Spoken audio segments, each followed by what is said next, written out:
Bismillahirrahmanirrahim. Assalamualaikum warahmatullahi wabarakatuh. Waalaikumsalam. Terima kasih atas kesempatannya Pak Bayu. Saya Muhammad Sukri dari Lombok, NTB. Sedikit saya cerita sebelum saya bertanya Pak.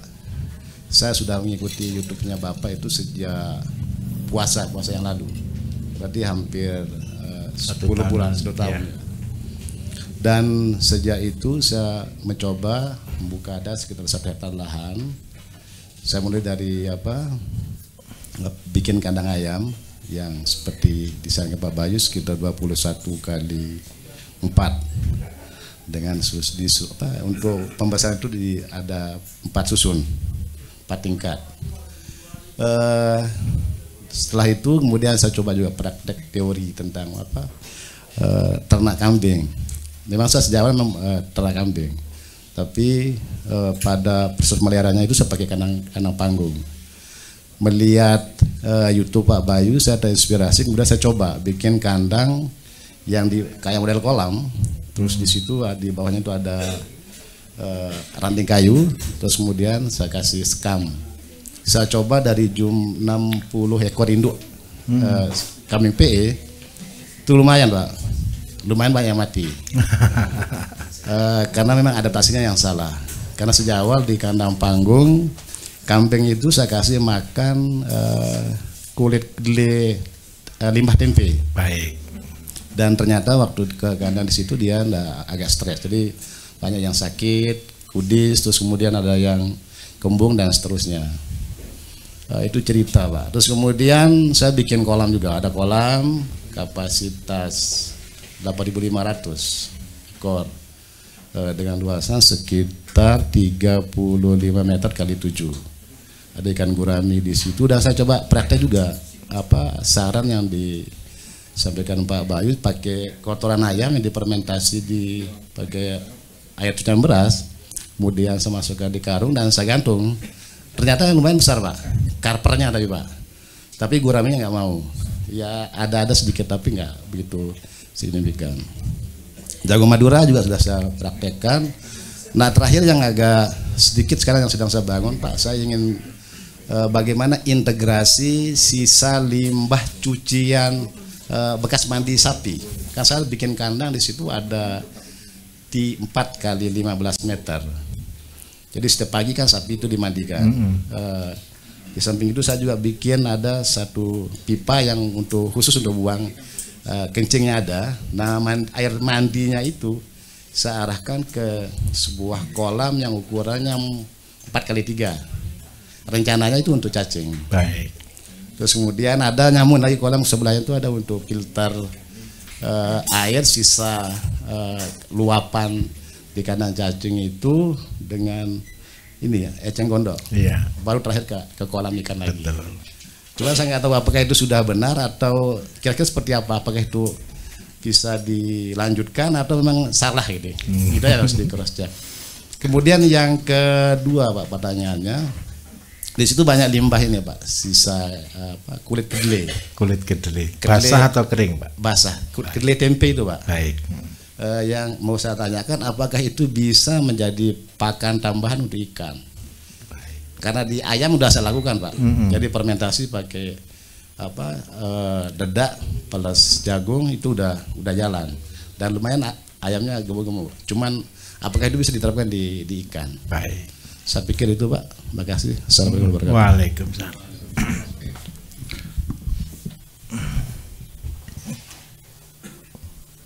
Ini sudah lengkap ya. Ada ayam, ada kambing, ada sapi, sudah lengkap. Cuman sedikit apa? Oh pupuknya pakai katalis. Oke. Oke.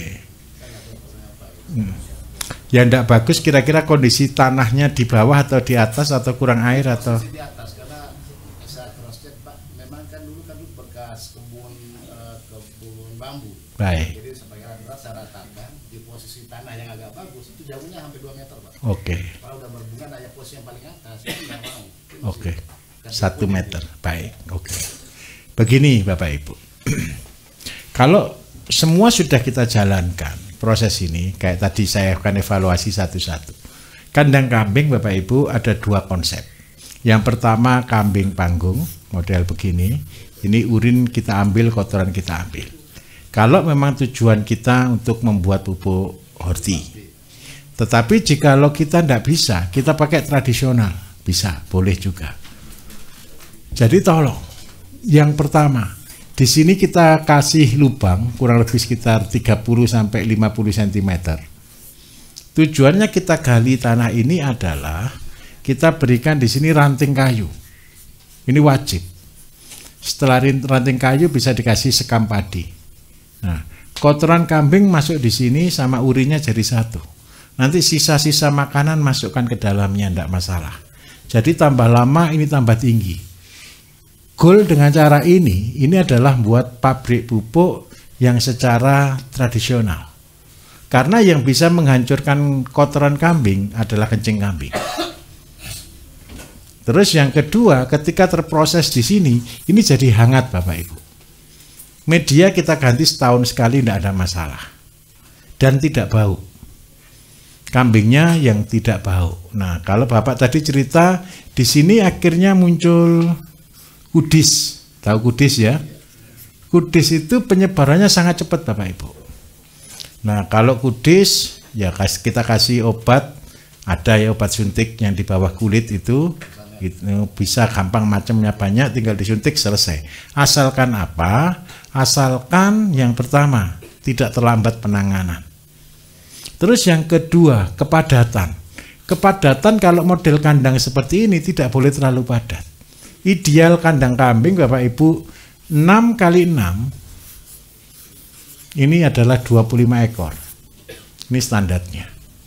6 kali 6 25 ekor itu kalau kita untuk breeding 24 betina plus 1 jantan. Ini sudah cukup.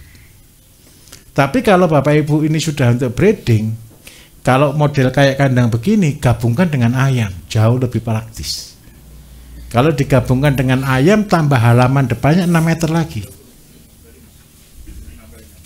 Jadi kambing bisa keluar, bisa masuk. Yang di sini model umbaran, tapi ini terkena matahari. Terus yang kedua, ayamnya akan tidur di mana? Di kandang kambing ini, bersama dengan kambing.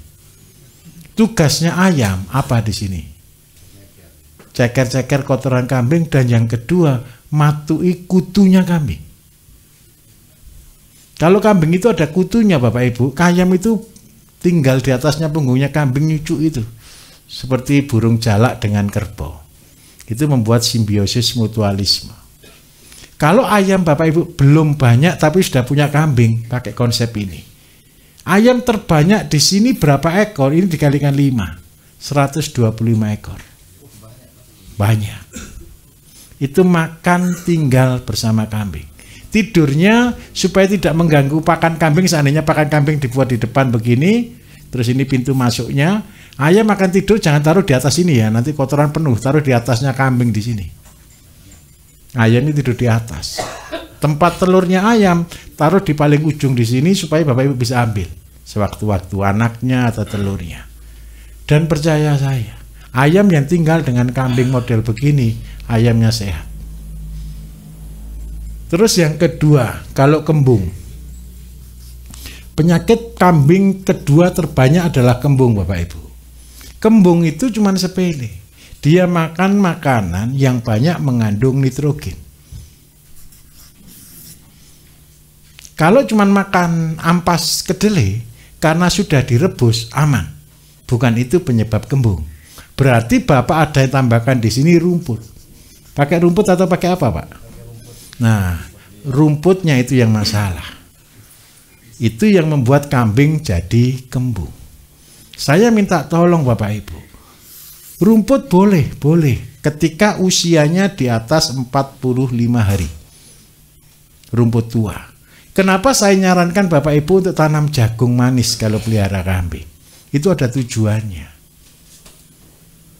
Ya terus terang Bapak Ibu, dulu YouTube saya ngajarinya cuman bang pakan itu sampai silase. Tetapi setelah saya evaluasi, banyak kerugian yang ditimbulkan dari silase itu. Kerugian yang utama, banyak orang tanam rumput gajah, tanam pakcong sebagai bang pakan. Jeleknya di mana kalau program itu? Sekarang ini gara-gara orang tanam pakcong dan itu laku dijual, walaupun cuma harga Rp500 per kilo, sawah-sawah rugi tanam padi, ditanami rumput gajah pakcong. Akibatnya apa? Tikusnya merajalela. Kenapa kok tikus merajalela? Tikusnya tinggal di dalam pakcong. Nah, panen padi tidak jadi. Makanya ya ini untung peternak kambing, rugi petani padi. Makanya saya coba rubah, jangan tanam ini. Kenapa saya rubah ke jagung manis? Karena jagung manis Bapak Ibu punya penghasilan harian. Kalau pakcong kita cuma keluar biaya, tidak ada income. Terus yang berikutnya lagi yang paling penting adalah ketika kita tanam jagung manis Bapak Ibu tidak akan mungkin panen usia 45 hari. Betul atau tidak? Panennya pasti minimal 80 sampai 85 hari. Kalau 80 sampai 85 hari batangnya sudah tua atau muda? Tua. Tidak akan pernah ada rasa kambing kembu. Itu alasannya. Jadi minta maaf, kebersihan kandang dijaga Pak, dititipi ayam di situ, itu membantu kebersihan kandang. Kemudian yang kedua, kalau ada yang sakit langsung disuntik ya. Kalau seandainya tidak disuntik, Bapak Ibu seandainya ada booster feed yang mulut berengen, tahu tidak mulut berengen? Yang berengen itu olesi dengan booster feed sembuh Bapak Ibu. Itu diolesi aja sembuh. Kalau ada kudis diolesi dengan itu juga sembuh. Tapi diolesi terus ditambahi deterjen sedikit, langsung pulih. Nah, itu untuk kambingnya. Kalau untuk ikan, karena kedelai ini kan serat kasar Bapak Ibu, dimakan ikan bisa atau tidak? Tidak bisa. Jadi kalau boleh Bapak tadi titipkan dulu di namanya bebek. Setelah dari bebek baru boleh ke ikan. Terus yang paling bagus Bapak Ibu sebenarnya bukan kotoran ayam. Kotoran ayam itu hanya taruh di dalam karung untuk ditaruh di situ. Terus kenapa kok guraminya kecil? Ikan apa yang makan yang lain tadi Pak? Kaper yang paling besar. Nah sekarang satu, ingat ya, populasi 1 meter kubik itu hanya 10 ekor. Kalau gurami, gurami. Kalau ikan kaper ya kaper Pak. Jadi guraminya kurang makan akhirnya. Jamur itu Bapak Ibu tahu kapan munculnya? Yang ada di kantong karung tadi. Itu hanya muncul jam 9 pagi sampai jam 2 siang. Kalau sudah dimakan ikan lain yang lebih cepat, guraminya kasihan Pak. Gurami itu makannya lambat, nyut, gini aja dia. Dia mau nyut gini sudah disikat yang lain. Paham maksud saya di sini? Nah, terus yang kedua, jadi kalau boleh, ya kalau populasi harus kita jaga betul. Supaya tidak salah. Lah kalau Bapak tadi sudah punya kandang sapi, buat ke cacing dulu boleh. Terus dari cacing kalau boleh ke asola dulu Pak. Asola dulu baru ke eceng gondok. Jadi air yang masuk ke kolam betul-betul sudah bersih. Tujuan eceng gondok apa tuh Bapak Ibu? Nyerap racun, nyerap penyakit, nyerap kotoran. Eceng gondok. Nah kalau ada eceng gondok, daunnya untuk pakan kambing bisa, pakan ayam bisa, pakan bebek bisa. Nah kalau dengan cara begini, kalau sudah muter kayak gini, ini sudah bahagia semuanya harusnya petani. Bisa dipahami Bapak kira-kira? Nah untuk jagung tadi, kita harus amati Bapak Ibu. Jagung Madura ini saya yang cerita cuma 1 meter, tidak sampai. Tapi percayalah satu. Kalau di tempat yang baik 2 meter Bapak Ibu. Tongkolnya 2 enggak Pak? 2. Padahal saya bilang promosi saya kan tongkolnya kan cuma 1 kan. Tapi yang bahagia lagi 1. Yang tanah yang kering sini yang sudah diambil unsur haranya. Karena sudah dikeringkan kan, sudah diambil kan, tetap buah kan Pak. Nah enggak apa-apa, hitung 100 kan Pak.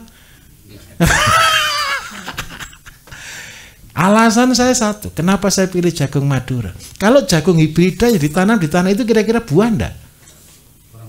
Pasti enggak akan buah. Jagung Madura Bapak, biarpun batang cuma sebesar ini, tetap berbuah. Walaupun buahnya mungil. Sudah keluar buah kan Pak ya? Yang bawah belum keluar buah, yang atas pasti sudah keluar buah. Nah, nanti akan keluar, percayalah. Dan kenapa saya pilih jagung Madura? Karena goal kita berhasil tanam jagung dan panen jagung. Multifikasinya berapa? 1:100. Kalau Bapak Ibu sudah ngitung kayak tadi, kira-kira masih keder enggak kalaupun buahnya segini? Nah, itu alasan saya. Buah paling kecil kan lebih besar dari itu, saya yakin lah. Lebih kecil dari itu aja bisa 100 kok Bapak Ibu. Kalau goal kita cuma 100, mimpi kita cuma di situ. Karena itu siap-siap ya. Ketika tanam jagung Madura, kalau kena tanah bagus, tingginya bisa 2 meter, percayalah. Kalau sudah terjadi perkawinan silang, besok saya akan ajarkan, bisa keluar 4, sudah sama dengan hibrida. Jeleknya cuma 1, batangnya tetap keras. Itu aja jagung Madura. Tetapi walaupun di tanah kritis, makanya ketika gini kan saya tanya, tanahnya kayak apa? Lah kalau tanah yang sudah diuruk, diambil bekas bambu, berarti kan tanahnya sudah kering ini, tidak ada unsur hara. Kalau jagung yang lain tidak akan tumbuh. Jagung Madura dia tetap hidup, walaupun mungil. Nah, goal kita tetap berhasil kok, 1 jadi 100. Oke, kira-kira begitu. Jadi tolong Pak pelihara bebek gitu Pak ya. Jadi kalau untuk ayam ke ikan saya kurang setuju. Bebek ke ikan itu yang terbaik. Baik, oke. Sekarang pindah di sini, 3 menanya 1, 2, 3 dulu. Tidak apa-apa ya, di belakang sabar ya. Besok Bapak Ibu kalau tidak cukup waktunya, tolong Bapak Ibu sediakan waktu 2-3 jam, saya akan layani sampai selesai. Jadi semua harus pulang dari sini clear. Karena saya berharap Bapak Ibu pulang jauh-jauh ke sini sudah biaya semua harus clear, sudah finish. Jangan lagi nanti tanya sampai di rumah bingung mulai lagi dari mana gitu.